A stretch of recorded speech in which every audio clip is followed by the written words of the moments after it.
આગામી સ્થાનિક સ્વરાજ્યની ચૂંટણીઓનો માહોલ ગરમાયો છે ત્યારે ભુજ તાલુકા પંચાયતની બેઠકો માટે કોંગ્રેસ પક્ષ દ્વારા ઉમેદવારી પત્રકો ભરવાની પ્રક્રિયા શરૂ કરવામાં આવી છે।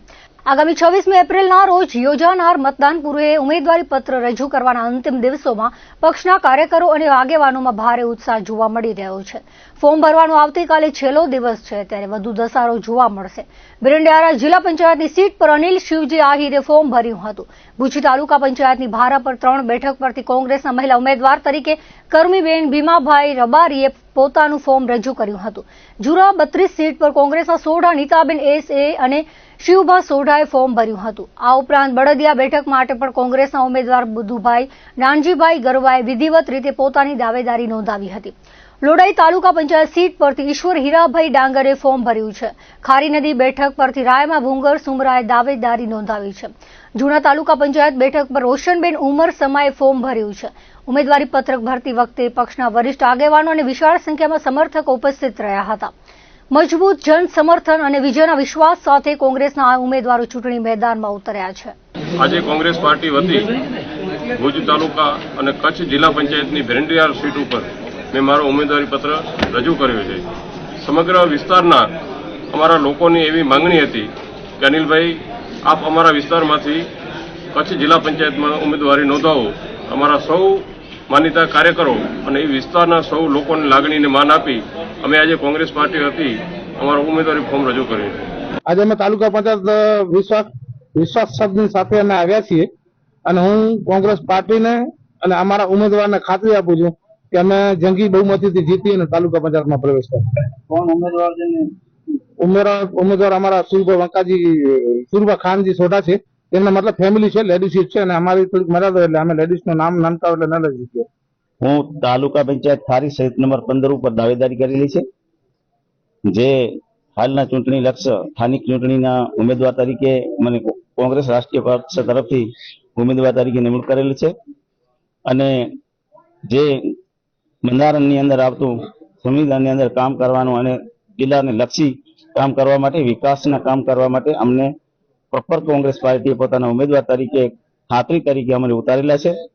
જેના માટે અમે સતત અમારા કાર્યમાં કાયમ રહેવા માટે અને સતત તંગતોડ મહેનત કરી અને અમારી પાર્ટીને સારીમાં સારા યોગ્ય મળે એવા પાછીના પણ વર્ષોમાં સારો લાભ મળે એવી રીતે અમારી આ નીતિ અને રીડી રહેશે। અત્યારે મારી દીકરી કચ્છ જિલ્લાના ભુજ તાલુકાના સરહદી વિસ્તારના છેવાડાના જૂના 12 નંબરની સીટ ઉપર મારી દીકરી તાલુકા પંચાયતની ચૂંટણી લડે છે। એનું આજે અમે ફોર્મ ભરવા માટે આવ્યા છીએ। આ દેશ લોકશાહી છે। ગામડામાં ગ્રામ પંચાયત અને તાલુકા સ્તરે તાલુકા પંચાયત અને જિલ્લા સ્તરે જિલ્લા પંચાયત અને વિધાનસભા અને દેશની એસેમ્બલી અને રાજ્યસભા, એટલે લોકોના પ્રશ્નો માટેનો એક જમીની સ્તરથી અવાજ તાલુકા કક્ષાએ કેમ પહોંચે એના માટે અત્યારે ગમે એવી વિષમ પરિસ્થિતિમાં જ્યારે કોંગ્રેસ પાર્ટી છે ત્યારે આ દેશની અંદર વિરોધ પક્ષનું એટલું જ મહત્વ છે। ચાહે સત્તા પક્ષ હોય ત્યારે વિરોધ પક્ષ હોય, આપણે સૌને રાષ્ટ્રનું કામ કરવું છે।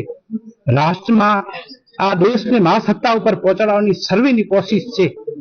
ત્યારે સામાજિક અને શિક્ષિત પછાત વર્ગની જે સીટ હતી એના પર જેન્ટ્સ પણ લડી શકતા હતા, પરંતુ હું એક શિક્ષિત અને જાગૃત વ્યક્તિ તરીકે મારી શિક્ષિત દીકરીને મેં તક આપી છે અને હું વર્ષોથી અશિક્ષિત વિદ્યાર્થીઓને રાજ્યની અલગ અલગ યુનિવર્સિટીઓમાં પહોંચાડવાનું હોય કે ખાવડાને અલગ તાલુકાનું દરજ્જો અપાવવાનું હોય કે ખાવડામાં કોલેજ બને એના માટેના પ્રયત્ન હોય કે વિસ્તારમાં રોડ, રસ્તા, ગટર, પાણીના વરસાદ હોય।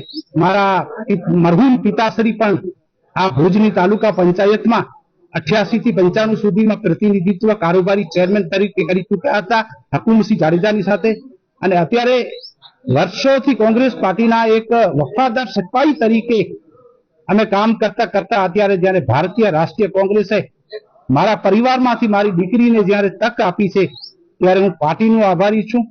હું આ દેશ માટેના રાષ્ટ્ર માટે ગમે તે કાર્યો કરતો હોઈશ। છેવાડે બેઠો બીપીએલ ગરીબ માણસ, ગરીબી રેખા નીચે જીવન જીવતો મારો સરહદનો વ્યક્તિ એ દુખી ના આવે એનું એક એક પ્રશ્ન હું તાલુકા કક્ષા સુધી મારી દીકરીના માધ્યમથી પહોંચાડવાની અથાંગ પ્રયત્નો અને કોશિશ કરીશ અને એની અમલવારી કેમ થાય એની અમલવારી કરાવીશ. એના માટે 12 જૂના ઉપર આજે અમે તાલુકા પંચાયતમાં ચૂંટણી અધિકારી શ્રી પાસે આજે ફોર્મ રજૂ કર્યું છે.